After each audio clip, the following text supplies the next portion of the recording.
தமிழ்நாடு வணிக சங்கங்களின் பேரமைப்பின் சார்பாக இன்று நம்மை விட்டு பிரிந்திருக்கின்ற இலக்கிய செல்வர் குமரி ஆனந்தன் ஐயா அவருடைய இறுதி மரியாதை செலுத்தும் சூழ்நிலையில் தமிழ்நாடு வணிக சங்க பேரமைப்பு நிர்வாகிகள் பங்கேற்றிருக்கிறோம்.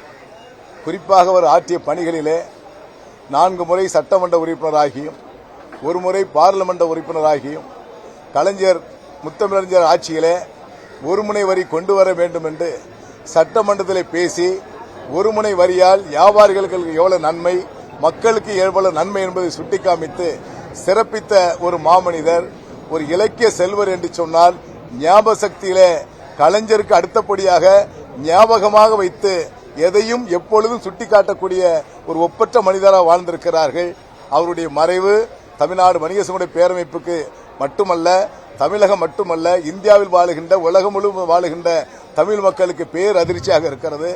அன்னாருடைய குடும்பத்திற்கு தமிழ்நாடு வணிக சங்க பேரமைப்பின் சார்பாக ஆழ்ந்த இரங்கலையும் வருத்தத்தையும் தெரிவித்துக் கொள்கிறோம்.